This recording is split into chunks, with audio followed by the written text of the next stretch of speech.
Now you see what Don's doing there. He's lifting up those corners. He's overstretching it in the vertical or Z plane. Again, remember, we don't want the fiber to be pulled tight to the top.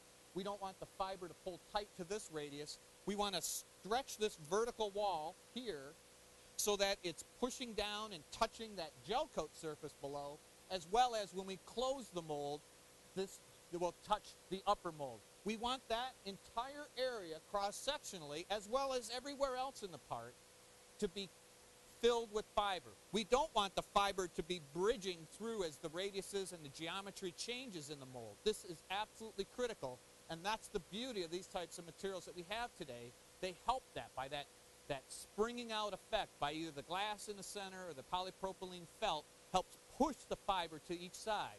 And remember, this is indicative of our concern over the fiber and the resin interacting as we're flowing through the mold. We need a bit of resistance in the front.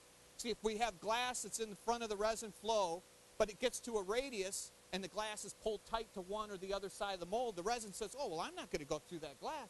I'll go down and around where there's a gap in the mold between the glass and the mold surface. So we want that glass to fill up the mold, give us a bit of resistance so we create a full wave front of resin flowing through. Let's let Don finish.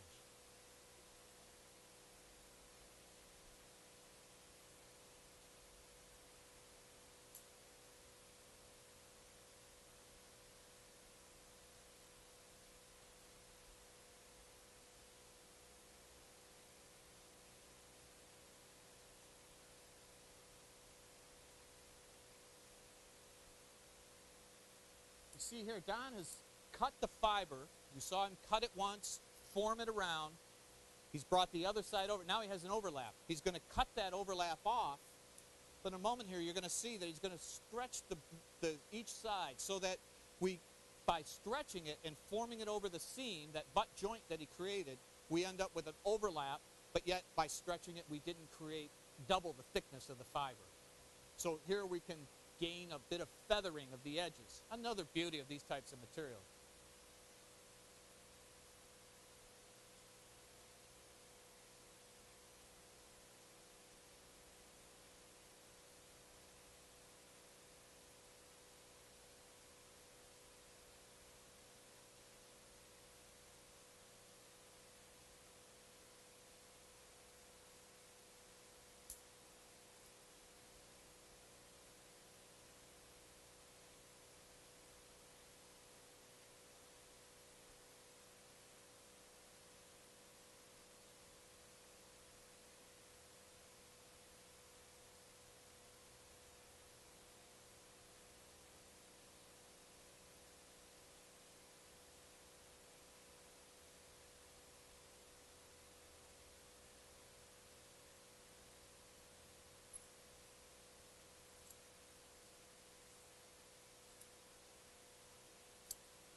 As you watch Don work, you say, well, he sure makes it look easy.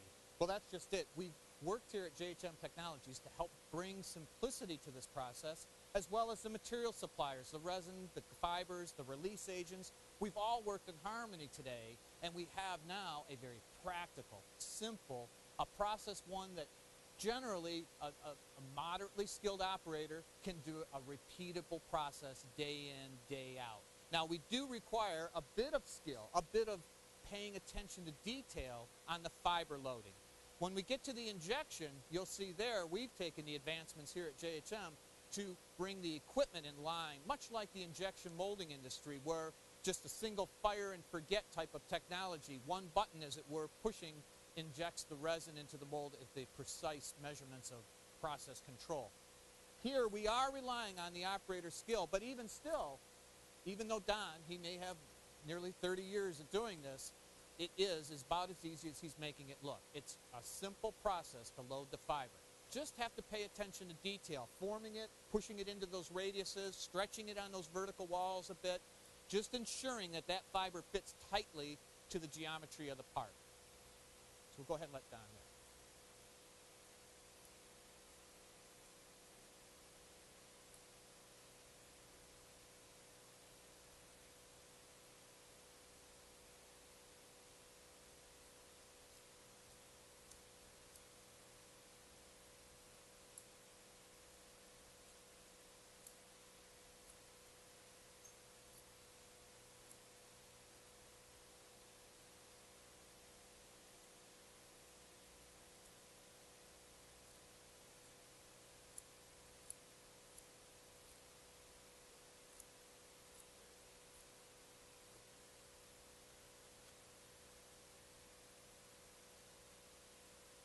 can see that Don is trimming the glass to the edge of that gel coat that he had applied earlier. While that extends just beyond the edge of part, generally we'll extend it about 3/4 of an inch. There are times that we can mold to net shape, but most commonly, in fact, 99% of the time, we're molding out and beyond edge of part, expecting once the part is finished out of the mold that it will be trimmed precisely to the edge of part's design.